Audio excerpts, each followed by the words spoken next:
Bonjour, je suis Marcel Hugues.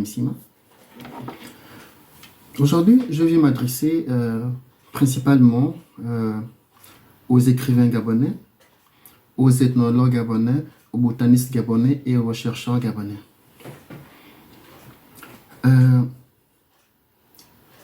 Nous sommes à une étape cruciale de notre existence. Je vais m'adresser d'abord aux ethnologues. Le principal problème que nous avons au Gabon, c'est le fait que nous n'ayons pas de langue nationale.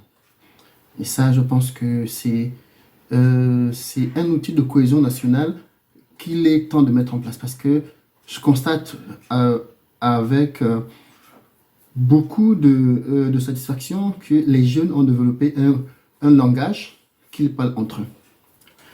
Alors, moi, je propose quelque chose. Ce sera à vous de voir dans quelle mesure il y a possibilité de le faire. Je souhaiterais, dans un premier temps, que nous enseignions 4 langues dès l'école primaire. C'est-à-dire que dans le programme qui est déjà inscrit, nous enseignons 4 langues à l'école. C'est-à-dire, il va falloir enseigner la langue Fan, parce qu'elle est parlée dans quasiment 4 des 9 provinces du Gabon. Il va falloir enseigner la langue Pounou dès l'école primaire. Et il va falloir enseigner la langue Gomienne, c'est-à-dire une langue qui est parlée dans l'estuaire, qui est parlée dans le Go maritime, qui est parlée dans le Moyen-Ogooué. Il va falloir enseigner, je parlais du Fan, le Pounou, le Gomienne, et puis mettre en option la langue Nzebi. Donc, il est souhaitable de mettre 4 langues qui devraient être enseignées depuis la classe du CP1. C'est-à-dire depuis la classe CP1, apprendre aux élèves à dire Mazuna, apprendre aux élèves à dire Nchango, apprendre aux élèves à dire Bembasoir, apprendre aux élèves à dire Madambo. C'est-à-dire que ce sont des choses qu'il va falloir mettre en pratique. Maintenant,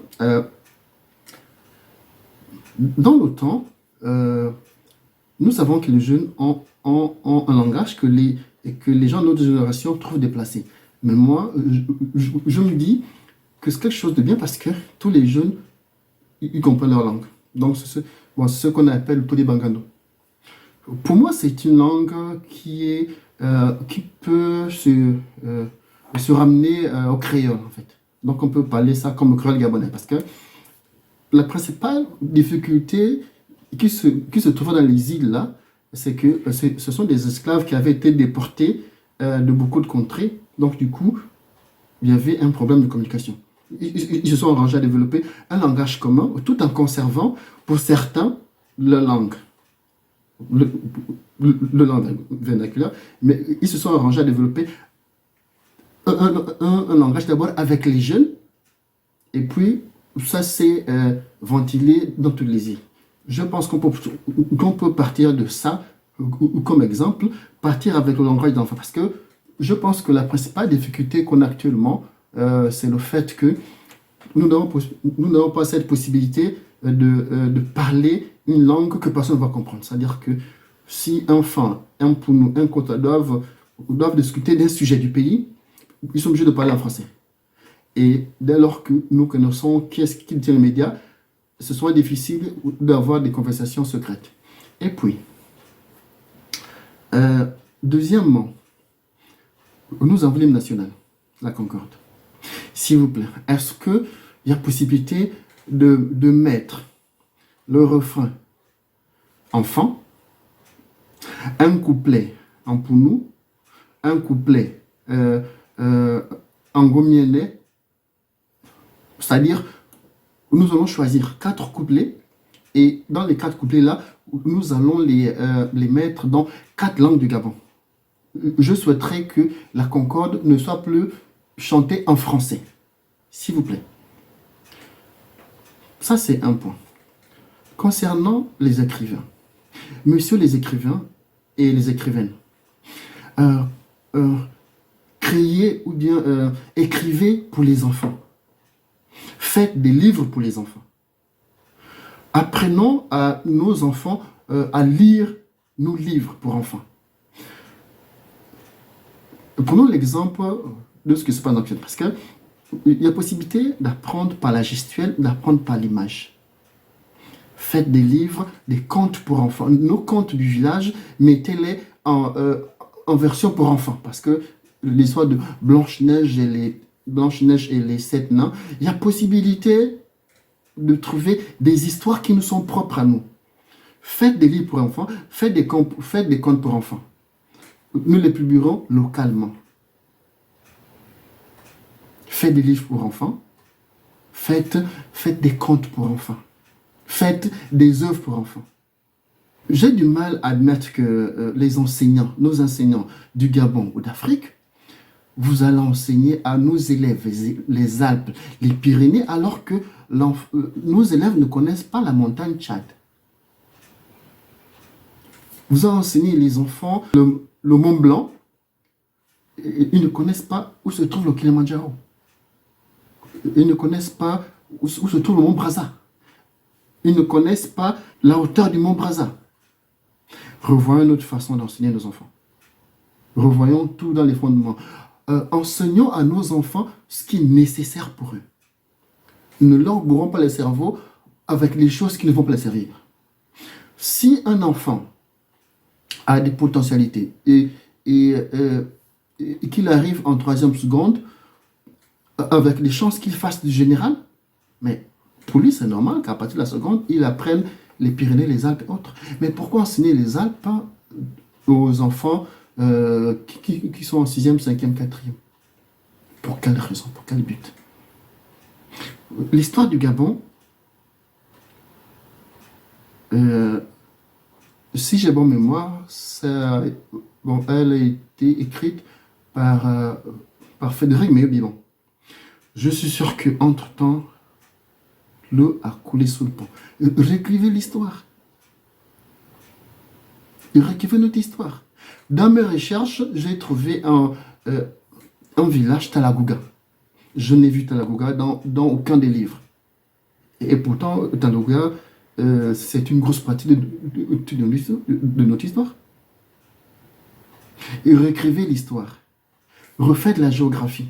Enseignons à nos enfants ce qui nous est propre à nous et arrêtez de ternir notre image en enseignant à nos enfants des sujets qui ne leur seront pas utiles.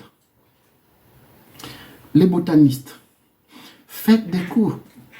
Nous sommes dans un pays chaud et humide. Il y a beaucoup de verdure, il y a beaucoup de serpents. Et parmi ces serpents, il y a des serpents venimeux, des serpents non venimeux. Enseignez ça aux enfants. Faites des visites guidées des espaces botaniques. Apprenez aux élèves à reconnaître un serpent venimeux et un serpent non venimeux. Apprenez aux enfants qu'il y a des endroits dans lesquels on peut mettre la main et d'autres pas. Enlevez les phobies de la tête. Il ne faut pas que les enfants aient peur de tout et de rien. Revoyons notre façon de faire les choses. Chercheurs gabonais, faites des recherches sur le plan éducatif, faites des recherches. Écrivez ce qui nous est nécessaire. Je sais que vous avez possibilité de le faire, mais écrivons ce qui est nécessaire. Enseignons à nos enfants ce qui a le droit d'être enseigné. N'enseignons pas à nos enfants l'Alaska. N'enseignons pas à nos enfants la Colombie.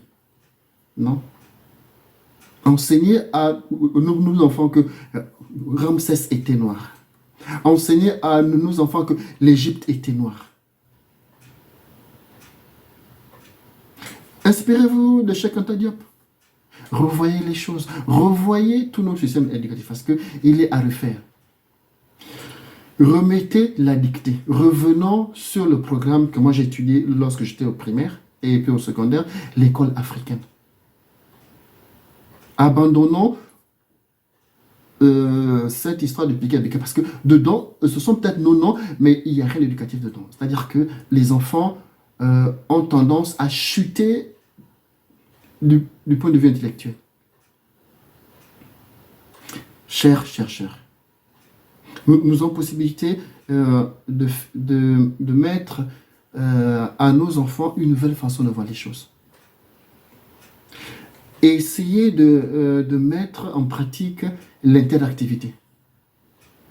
C'est-à-dire, l'enseignant ne doit pas être celui qui donne l'information. Il faut échanger avec les élèves. Vous donnez un sujet, ils vont rechercher. Demain, vous avez cours. Vous posez des questions. Vous discutez entre amis. Il faut éveiller, pas les consciences, mais il faut éveiller l'intellectualisme des élèves. Parce que ce sont des intellectuels. Et ça, vous le savez. N'allez pas en celui qui donne des leçons.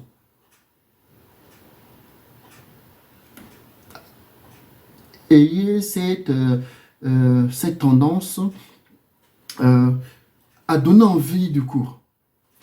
Vous savez, j'avais lu une œuvre lorsque j'étais, je crois, en terminale.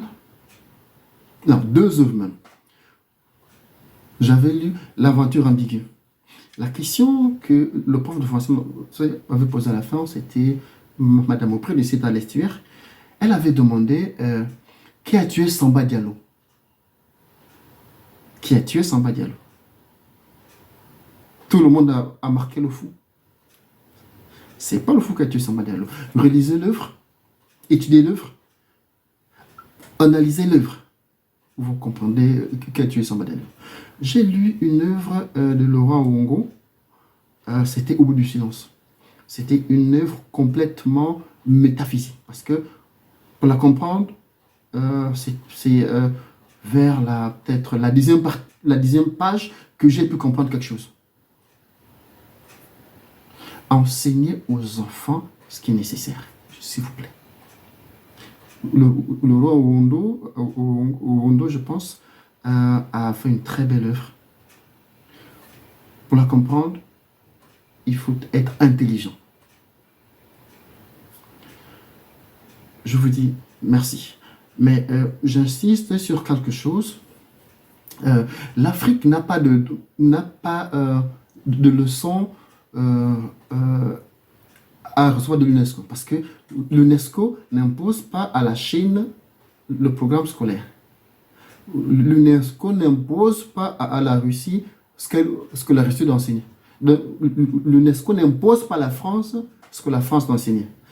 Les chercheurs français, ils se réunissent, ils planchent sur ce qui est nécessaire pour les enfants. L'UNESCO n'a rien à nous imposer au Gabon.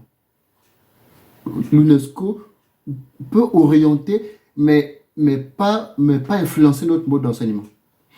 Nous ne devons pas inclure dans notre enseignement toutes ces bêtises d'égalité sexe, homme, femme. C'est-à-dire que donner à chaque enfant la possibilité de choisir son sexe dès le primaire, ça ne rentrera pas chez nous. Nous allons garder notre aspect africain et évoluer avec. La Chine a évolué avec, dans le respect de ses traditions. La Russie a évolué avec, dans le respect de ses traditions. Je vous dis merci. Bonsoir.